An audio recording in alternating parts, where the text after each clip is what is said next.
Oh, hey, I thought I'd make a couple updates. I now have a Twitter. I got dragged on there. That's right. You can follow me at Darren Kern. Um, Sort of got convinced to go on there by Mr. Halcyon. Some Drunken Peasants fans might know him as the infamous Galen. Decided to share me to some people on Twitter. Hey, new people. I thought, hey, besides making a couple updates, I'm like, hey, I got a headset that isn't shit. It looks terrible on me, I think, but microphone works.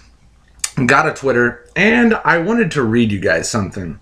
So, I don't know a whole lot specifically about the differences between fascism and socialism, but I've rarely seen many differences.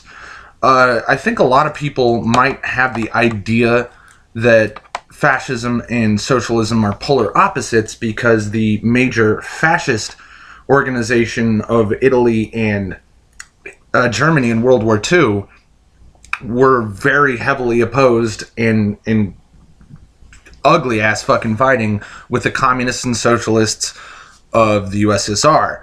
Now, the thing is, they're really not very different at all.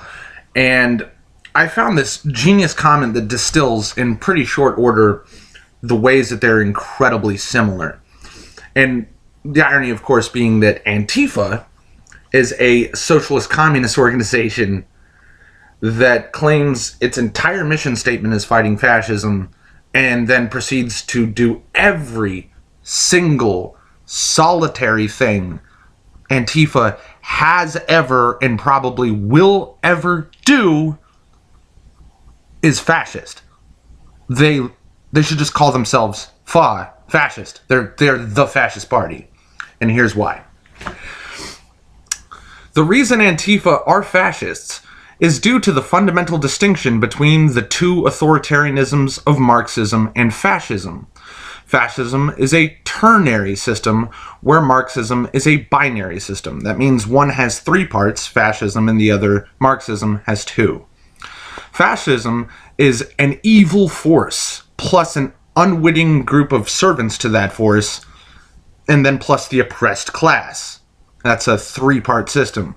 Marxism is simply the oppressor class versus the oppressed class, but is functionally the same process. The relationship between men and women in the feminist perspective used to be Marxist. Example, men oppress women. But with the advent of patriarchy, an evil force was added, thereby transforming men into the unwitting servants of patriarchy and women into just the oppressed class. This has been done with every identity under the social justice warrior paradigm, making them all fascist too. Now, such that Antifa frames themselves as those who fight against an evil force, which is ironically in their case fascism, they transform themselves into fascists insofar as they take on authoritarian characteristics, particularly violent authoritarian characteristics, I would add to this. They aren't Marxist, and by this time, neither are they feminists. They're fascists, which is why most people aren't very good with dealing with them. They have a different nature. See, Marxism transforms itself into fascism by virtue of the necessity of an evil force in the absence of either no one to blame or no rationale as to how and why those whom you blame could be made responsible. That should sound very familiar to everybody. Thus, Marxism is actually only a progression towards fascism, not a standalone ideology. The reason why that person commented that on a Razor Fist video, I recommend him as well, is because Razor Fist made a whole video explaining Benito Mussolini, the original fascist, was a socialist fundamentalist. He was obsessed with socialism in the heyday of communist riots in Italy, where, political violence was incredibly common and was often instigated by the left. And eventually, when he became the leader of the fascist dictatorship, he generally sort of instilled order and power of his regime by having all his supporters dress up in black and start riots and fuck with people.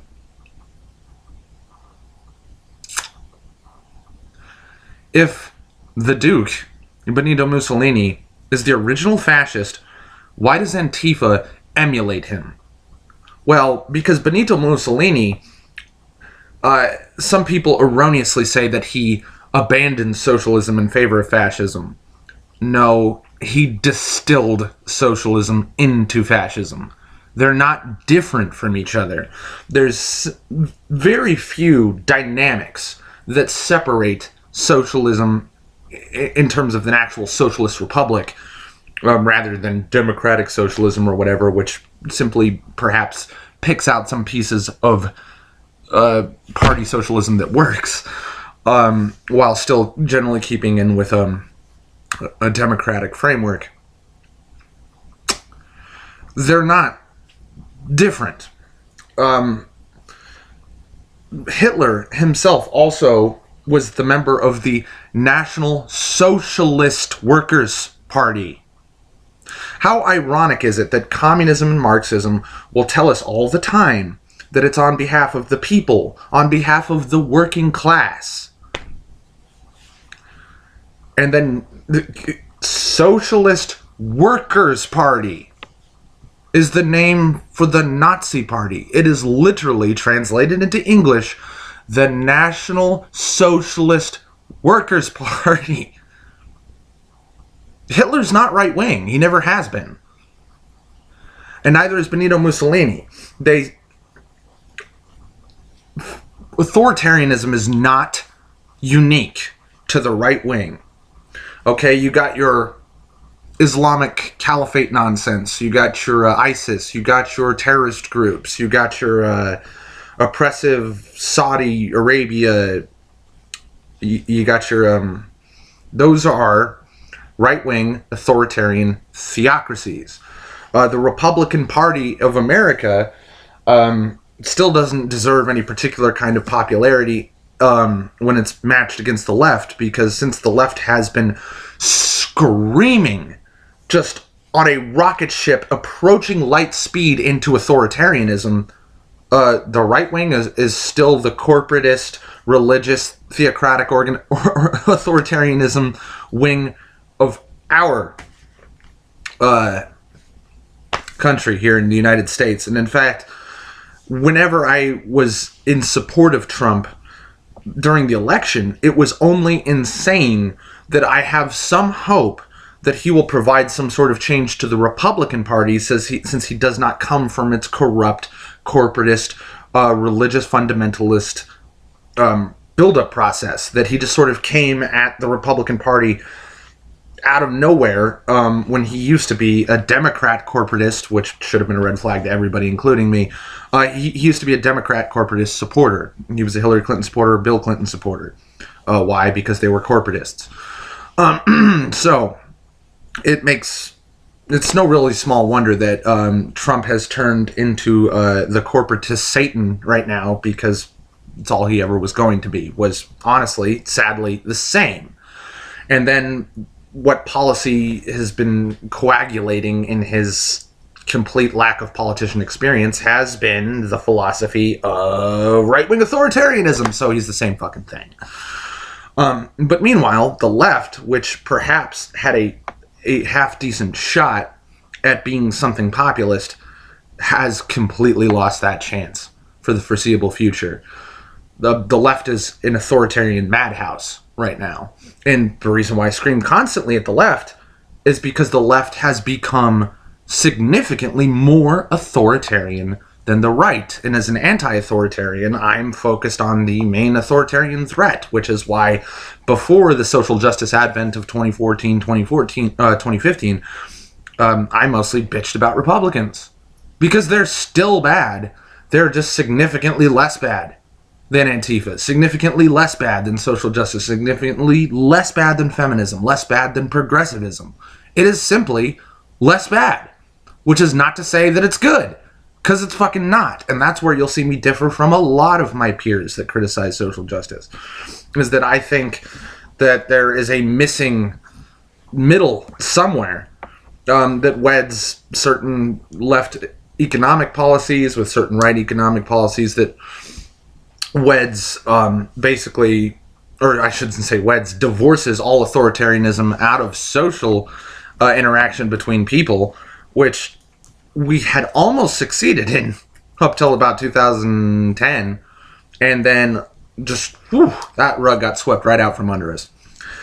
Anyway, the point is, your enemy is ironically not fascism or necessarily socialism. Your enemy is authoritarianism. That who seeks to control you, who says not what you should do, but what you can't do. Never, ever trust these people. And social justice is simply the religion of what you can't do. That's all it's about, is here's what you can't do. Match your identity to this list of shit that you can't do because we say so. Fuck you. And what you can do is go fuck yourself. Thanks for watching.